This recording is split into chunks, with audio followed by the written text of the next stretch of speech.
What's up, mga kayo Cubs? Isang magandang gabi po muli sa inyong lahat mga bayang kalerista. At syempre narito po muli ang inyong lingkod, Master Lekim. At welcome back po muli syempre dito sa ating Master Lekim TV.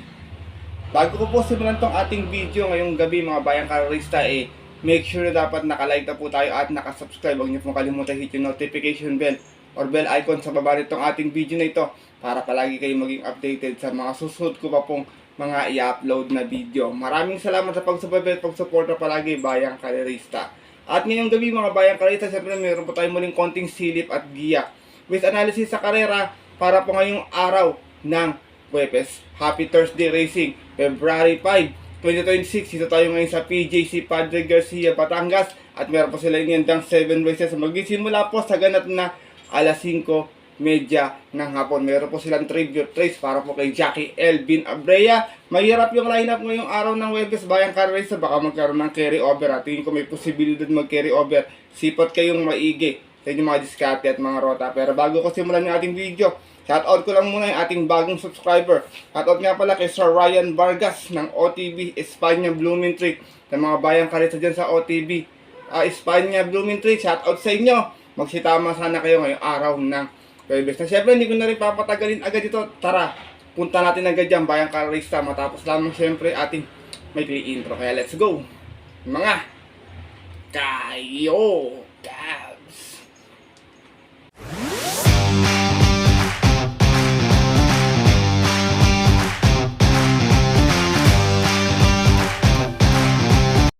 Yun mga bayang kalerista at ang ating mga kayokaps, gaya na nabanggit ko kayo na sa ating intro, meron tayo muling 7 races na alargan ngayong araw po ng Huwebes. Meron tayong tig-isang set ng winner take all, pick 6, pick 5 at pick 4. Ang ating distansya lahat po is 1200 meters. Medyo kapal lang konti ating lineup mga bayang kalerista. Almost 8 to 9 runners yung ating mga naka-lineup sa bawat karerang lalargan na. Kaya kung mababalita kayo sa inyong mga kaibigan o kakilala, yung sarili kayo napupusot krusunada, huwag niyong kalimutan isama sa inyong diskarte at mga rota. Sipat ng maigi, medyo tingin ko dihado yung karera ngayong araw ng Huwebes. Kaya ito, simulan ko na rin agad at yung mga konting silipin nito. Siyempre wala na pong patumpik-tumpik pa. Good luck po sa inyo lahat. Have a blessed Thursday Racing, bayang kalerista, and start na po tayo. Race number 1, start nating winner take all event, 3 all and above maiden race spacers. Meron tayo 8 runners na maglalaban-laban. Meron mga bago ditong kabayo, Change the Game, Winter Art, Cons Pro Manila, Smart Cookie, tsaka tong si Smart Cookie, sorry, mga bagong saliang galing ng mga novatos or maiden race, novato or buyer race itong mga nakaraan. Nasipat kayo maigi, mga tagu yung preba niya. Pero dito ako, first choice ko, baka yung una na to dito, numero 6, si Yacht Bell, narerendahan po ni CB Garganta. Meron tong 113.6 last run, natarasera to sa medyo malakas na laban. Nagdala ng marcha, 1-1 out of 7 rounds na naglaban-laban sa isang 3-year-old maiden na po ng January 30. Dun po sa kayarang napanalunan nung Yamadong si Shade Green. Same rider na rin, CB Garganta, para sa ating numero 6 na si Yacht Bell. Second choice ko, numero 3, Thunderstorm. Narerendahan po ni JT Sarado. Ito naman, tarsera din. Last time ko 1400 dito. May 128 point para malis ng 2-4 out of 6 stars na naglaban-laban. 3-year-old maiden din natin po ng January 31 naman. Kung saan ang manalo naman po doon, yung kabayong si The Best of My Love. Same rider na rin, JT Sarate. Para sa ating numero 3 na si Thunderstorm. Sama akong third choice. Medyo tago yung preba, kayo nang bala kung kursunada nyo. Numero 4, Winter Art, narerendahan po ni Jomer Estorque. Meron tong 118.2 sa 1200 dito sa PJC. Nagnobato to last time, umalis ng 4-4, dumating tong tarsera. Out of 4 hours na naglaban-laban dyan po ng January 31. Kung saan ang nanalo po doon yung kabayong si Blue Note. Same rider na rin, Jomer Estorque, para sa ating numero 4 si Winter Art. Race number 1, mga bayang kalerista, start na ating winner take all. Mahalaga, mga 1 points po tayo rito. First choice ko po muli, numero 6, si Yacht Bell. Second choice, numero 3, Thunderstorm. At third choice, yung dihadong numero 4, si Winter Art. Good luck po. At lipat na po tayo dito sa ating race number 2, start ating pick 6 event. Ito yung ating tribute race for late Jackie Elvin Abrea sa itong Class Division 5, 17 to 41. Meron tayong 8 runners na maglalaban-laban. Dito first choice ko, aparato lang problema ito, pero kung makakalapas kahit 1200, malaki panalo. Numero 6, Antonio de la Mugis, narerendahan po ni Jomer Estorque. Meron tong 128 flat dito sa 1400 no, nasa segunda ito, umalis ng 5-5 out of 5 runs naglaban-laban. Same rating kasi din po ng December 27, kung saan nasa segunda siya ron sa Yamadong si Amor Mi Amor. Amor My Love pala. Same rider na rin, Jomer Estorque para sa ating numero 6 na si Antonio de la Mugis. Second choice ko, dihadang numero 7, Greg Galloper, Mooney Maniman. Narerendahan po ni Christian Pilapil. Ito naman, 115.6 dito. Dumating itong pang-anim nun. Umalis ng 3-5. Sa Malbar pala tumakbo to. Out of 8 runs sa laban-laban, bumaba ng grupo. Galing to ng 42-56 sa dyan po ng December 17. Doon po sa kayarang napanalunan ng kabayong si Jobel's Glory. From Joe El Ciego, di sa mga narenda, Christian Pilapil. Para sa ating numero 7, si Mooney Maniman. Sinasama kong third choice, long shot of the day ko last time, maya ka sa nanalo. Baka mag-komento, numero 3, Moderna. Narerendahan po ni RJC Tabor. Meron tong 115.8, nanalo to noon last race, umalis ng 2-3 out of 9 runs sa laban-laban. Same rating with watch po ng January 30. Hinalo niya po doon yung kabayong si Sunshine June. Same rider na rin, Ryan JC Tabor. Para sa ating numero 2, na si Moderna. 2 pala siya, hindi pala 3, sorry. Race number 2, mga bayang karista, tribute race for late Elvin Abrea. Sipat kayo maigit, hindi ko pwede magdihado dito. First choice ko po muli, numero 6, Antonio de la Mugis. Second choice, numero 7, Mooney Maniman. And third choice, numero 2, Moderna. Good luck po. At narito na po tayo sa ating race number 3. Simula ng ating pick 5 event. Another Pira Community Rating List Class 5-17-41. Meron tayong 8 runners sa maglalab-lab. Other anybody's race na naman. Lowest group, kung makaitin natin yung 6 and 10. Bayang kanarista, rating base 5 pala dati. Dito, first choice ko, pwedeng iuna, pwedeng sunod lang, pwedeng pa rin matiin. Numero 1, I Love Mati. Narerenda ni JB Guerra. Napanalo ni BJ ito sa 1300 dito nun. May 121.4. Malis ito ng 3-3 out of 10 runs sa laban-laban. Isang special race ng December 13. Hinalo niya po doon yung kabayong si Princess Belle. Same rider na rin, JB Guerra. Para sa ating numero 1, si I Love Mati. Second choice ko, numero 6, Brainchild. Narerendahan po ni si CL Advincula. Ito namang si Brainchild. May 123.4 sa 1300 dito. Nasa segunda to noon. Umalis ng 6-6 out of 8 runs sa laban-laban. Same rating kasi niyo po ng January 17. Kung saan ang nanalo po doon yung kabayong si Guest of Honor. From Raymark Simasio, this time ang larenda, Christian Advincula muli. Para sa ating number 6 na si Brainchild. Isinasama kong third choice, the veteran campaigner, numero 5, Mike Jopay. Narerendahan po ngayon ni Charles Reyes. Nanalo naman to noon, may 117, dumating pala tong pang 8 naman, last time lang, may 117 flat. Umas ng 6-7 out of 10 runs sa laban-laban. Same rating kasi din po ng last race ng January 28. Kung saan nag-carry over intake ko lang, nanalo po doon yung kabayong si Happy Julian. For Michael Desus, di sa mga narenda, Charles Reyes. Para sa ating veteran campaigner na numero 5, si Mike Jopay. Race number 3, bayang kalarista, wala akong nakitang pang-iwan dito. Lahat may panalo, sipat maigi sa inyong pick 5 event. First choice ko po muli, numero 1, I Love Mati. Second choice, numero 6, Brainchild. At third choice, numero 5, Mike Jopay. Good luck po. At nato na po tayo sa ating race number 4 sa ating pick 4 event. At sa itong Pira Community List Class 5-17-41 muli. Meron naman tayong 7 runners na maglalaban-laban. Dito mga bayang kalista, first choice ko, solo taga ito dito. Baka ma-irate lang ng bata, makaraos na. Minsan nasa sinakinto na, tarsere. Numero 7, Greg Galloper, Galloping Ghost, narerendahan po ni Apprentice P.A. Gamboa. Meron po itong 113.4, nanalo to noon dito sa 1200. 1-2 ang inalis. Out of 9 runners sa laban-laban. Same rating base din po ng December 18. Hinalo niya po doon yung kabayong si Rule the World. From Pati Dilemma noon, this time, P.A. Gamboa ang narenda. Para sa ating numero 7, si Galloping. Kasi ito, basta ma-rate lang, tingin ko mairaraos ng bata to first win niya kung sakasakali. Second choice ka, pwedeng remate, pwedeng bandera, 1200 yung distansya, walang problema. Kasi first time tatakbo dito to eh. Numero 4, Hot Legs, narerendaan po yung CB Garganta. Meron tong 115 plus to 1200 sa Malbar, dumating tong pang 5, mas na 7-7 out of 8 runs na naglaban-laban. Same rating base watch yan po ng November 21. Yun po sa kayarang napanalunan ng kabayong si Everland. Same rider na rin, CB Garganta. Para sa ating numero 4, si Hot Legs.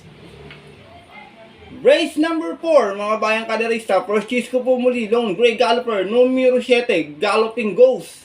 Second choice, numero 4, Hot Legs. Good luck po. At lipat na po tayo sa ating race number 5. Another Piracom, isa naman tong Piracom Meeting Beast Class 4. 42 to 56, meron tayong 10 runners na maglalaban-laban, pero 9 invading options lamang, bayang kalerista. Dito, first choice ko, nagbabalik pista. Galing sa mabang pahinga, pero bago ito napahinga, ang inang manakbo pala nito. Numero 4, Gold Honey, narerendahan po ni Bricks D. Polhencio. Nag-barrier to last time dito, may 114.8, nanalo mas ng 3-1 out of 4 runs sa laban-laban. At yung po ng January 28, tinalo niya po doon yung kabayong si Good Reason. From Apprentice JB Pelletirio, this time ang renda, BD Polhencio. Para sa ating numero 4, si Gold Honey. Second choice ka, maganda yung post position. Binalik pa kay Uno yung renda. Maiksin distansya, baka mairaos na lahat ng nagbitin to. Numero 9, King Hans, nare-rendahan po ni JB Hernandez. Meron naman to 129.6 sa 1400 sa Malbar last time. Natarsera ito, nagdala ng marcha 1-1. Out of 11 runs sa laban-laban, sa rating by 1741 at yung po ng January 25. Kung saan ang nanalo po doon yung dihadong si Attorney Winona. From O'Neal Cortez, isa yung mga renda, JB Hernandez, para sa ating numero 9, si King Hans. Race number 5, mga bayang kalarisa, titignan ko na lang ng mga may chamba rito kung sakasakali. Yan, may Dad Bogart, yung Lola's favorite na mababa sa laban, tsaka si Ruby Bell. Sipat kayong maigi malagay, live pa inyong mga exotic dito sa race 5. First choice ko po muli, numero 4, Gold Honey. Second choice, numero 9, King Hans. Good luck po. At narito na po tayo sa ating penultimate race ngayong araw po ng Huwebes sa ating race number 6. Isa itong Piracom Meeting Beast Class 4, 42-56. Meron tayo ditong 9 runners na maglalaban-laban pero 8 in betting options lamang. Dito bayang kanarista, para sa akin, 1 for the day. Stake race yata kubutod nito. Pwedeng iuna to dito pag ginusto. Sosolohin ko na lang, numero 6. Tease the Moon, narerendahan po ni John Alvin Gusel. Kasi yung mga kinakalaban nito, Morally, Reverse Merger, kaya tingin ko angat to dito. Huling takbo nito, 1,800 meters, may 152.8 sa Malbar, dumating na pang 8. Umalis ng 7.5 at 12 runs naglaban-laban sa isang trop race noong November 23. Kung saan ang manalo po doon yung kanyang couple entering si Anytime, Anywhere. From Pubs M. Caballero, this time ang renda, John Alvin Guse, para po sa ating 1 for the day na numero 6 na si Tease the Moon. Race number 6, penultimate race ngayong araw ng Huwebes. Kung may masipag kayo pang upset, walang problema. Kung may pangkapilan, kung nagtitipid, palakasan na naman daw. Pero para sa akin, hindi ko nakakaangat, medyo napahinga lang. Solo ko po, race 6, 1 for the day, numero 6, Tease the Moon. Good luck po. At narito na po tayo sa ating huling karera ngayong araw ng Huwebes, sa ating race number 7. Parating natin mga exotic bets, Piracom Meeting Beast Class 5, 1741. Meron tayong 9 runners na maglalaban-laban. Dito mga bayang karisa, long shot of the day ko to, numero 2, Marengo. Narerendahan po ni Jomer Estor. Ito kabayan to, pwedeng iuna, pwedeng sunod lang. Pero mas matapang to pag naiunay. Meron tong 128.4. Nasigundo to noon sa 1400 dito. Nagdala ng marcha 1-1 out of 10 runs sa laban-laban sa isang specialized on December 23. Saan tinalo po siya doon ng kabayong si Lee Giron. From JT Sarati nun, sa mga rerenda ng muli, Jomer Estorque, para sa ating numero 2, long shot of the day na si Marengo.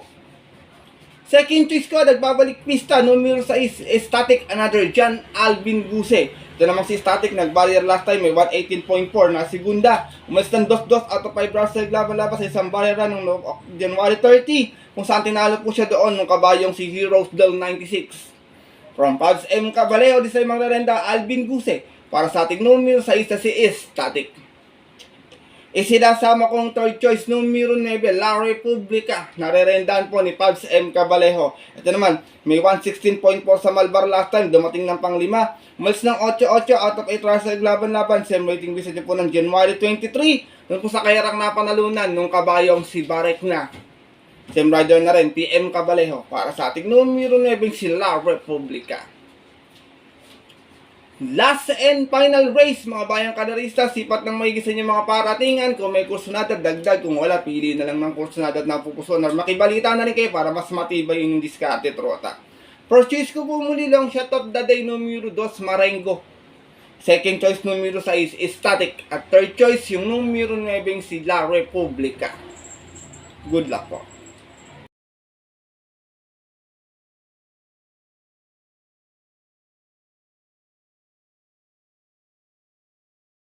Yun mga bayang kalirista at ang ating mga kayokaps, natapos na po itong ating video nating konting silip at giya ngayong araw po ng Huwebes na sana po makatulong, maging gabay sa inyong diskarte at para na sana makadihado tayo, mapasama tayo sa mga winners na tiyatan niyo po mga paboritong exotic bets. Paalala ko po muli sa inyo, maaari nyo sundin itong ating mga giya, kung hindi po wala pong problema. At syempre, meron tayo winner check all chances, kayo na pong bahala magdagdag or magbawas dito sa ating rota na to. Medyo may kalakihan, bayang kalirista, kung meron magtitipid kayo, pwede kayo mag-adjust po, kayo na pong bahala mag-adjust. Kung meron kayong hindi kursunada, may kursunada kayo idagdag, wala pong problema. Paalala ko po muli sa inyo, sariling aral ko lamang po ito, kuro-kuro at opinion sa karera. Pagdating ng tayaan sa takilya, mga bayang kalirista, syempre mas mananay, sabihin niyo pong nakapupuso at kursunada, and always po, kayo pa rin syempre yung masusunod. Good luck po muli sa inyo lahat and have a blessed Thursday racing muli. Ako po yung nagpapasalamat sa inyong walang sawang pagsubaybay, pagtutok, pagsuporta palagi dito sa ating Master Likim TV. At atid ko sa inyo yung mga konting silip at giyang Yamado Diado sa mga susunod mga darating na karera. Magsitama sana kayo at good luck ngayong araw po ng Huwebes. At yun po, ganito na lamang tayo muli mga bayang karin sa ating mga kayaws. Wala tayong guest na pusa ngayon. Natutulog lahat sa likuran kayo. Nasa likuran na itong video na ito yung dalawa. Kaya po wala sila ngayon. Absent sila. Ito po lingkod, Master Likim, na always sasabi sa inyo, nagpapaalala na ang karera po, dapat po, libangan lamang. Ititsambahan lang at talagang tapatan lang. Minsan swerte, minsan talaga malas. Pero pag napagbigyan po tayo, siyempre, huwag natin kalimutan magpasalamat at tumulong sa ating kapwa. Kahit sa simpleng pamamaraan lamang. Ika nga, share your blessings, bayang kaderista. Good luck po muli sa inyo lahat and happy blessings. Sa mga pumunta po na makumpitan yung off-track betting station, 5:30 PM ang ating start time. Stay safe everyone po sa inyo lahat. God bless na rin po, bayang kaderista. Lalo na sa mga solido ditong diadistang kagaya kong mga kayo. Cabs.